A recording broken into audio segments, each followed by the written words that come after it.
И если спросить человека, что бы он делал, если бы у него было достаточно ресурсов на жизнь и вообще не нужно было бы думать о деньгах, каждый второй отвечает, что он путешествовал бы. Ну и нечему удивляться, ведь возможность колесить по миру, познавать новое, отдыхать, менять картинку, как же это может не привлекать? Большинство людей, которые мечтают путешествовать, упираются в вопрос денег. Мол, я хочу вот так вот, а ресурса на это нет, или ресурс есть, но весьма ограниченный. И тогда многие так и хоронят эти мечты об исследовании мира до лучших времен. Но штука в том, что мы хотим путешествовать не просто ради путешествий. За этим всегда стоит что-то большее. И если ты сейчас тоже мечтаешь о том, чтобы куда-то укатить из своей привычной жизни, тогда ответь себе на вопрос: а зачем тебе ехать куда-то? Что ты хочешь там получить? Меня зовут Виктория Сидорович, и сегодня мы поговорим о потребностях.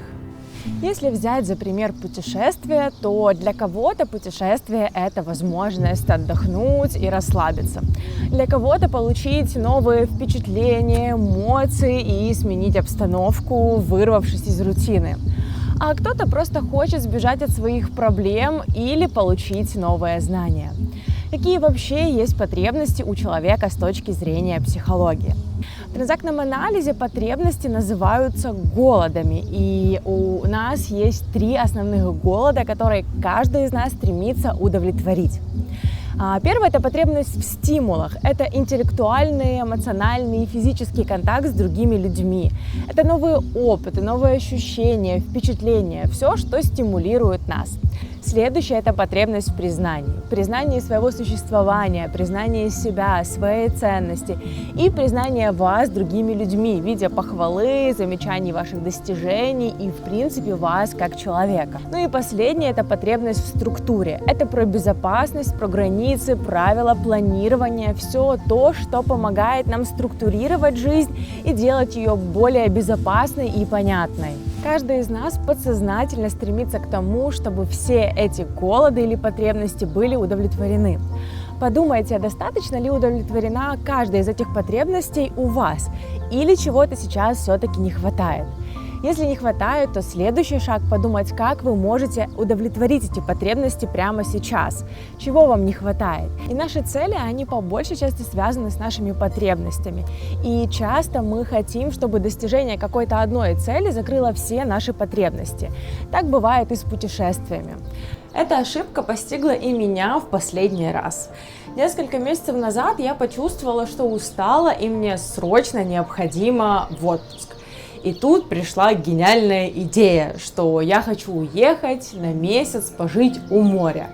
И вот через месяца 1,5, так чтобы это побыстрее, куда-нибудь в Албанию, Черногорию или в какую-нибудь Европу, где очень красиво.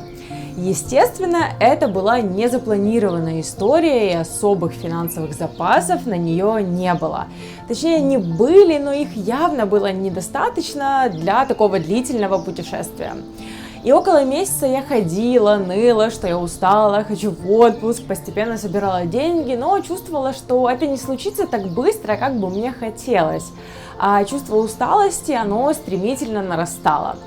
И вроде как ехать абы куда мне тоже не хотелось. И я чувствовала себя как будто бы в замкнутом круге, из которого я не видела выхода.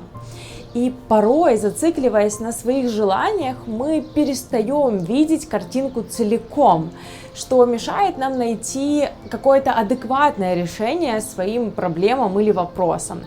И вот здесь нам приходит на помощь исследование своих потребностей и понимание, а что сейчас мне действительно нужно и как я могу это получить.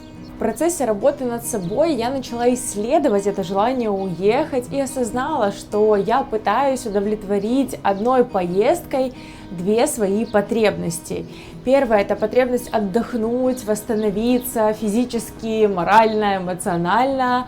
А вторая – это потребность новых впечатлений, смены картинки, ярких каких-то эмоций. И вроде как логично, что я могу убить 2 зайцев одним махом, но логично это тогда, когда такая возможность есть. Потому что если ее нету, тогда мы просто смотрим на этих зайцев, то есть на наши потребности, грустим и ничего не можем поделать. Осознав свои глубинные потребности, я расписала план, как я могу удовлетворить потребность в отдыхе в ближайшее время и как я могу добавить в свою жизнь больше красок, впечатлений и разнообразия. После этого очень быстро было принято решение уехать в отпуск в Тунис, где мы, с одной стороны, никогда не были, с другой стороны, есть возможность бюджетно отдохнуть в ближайшее время.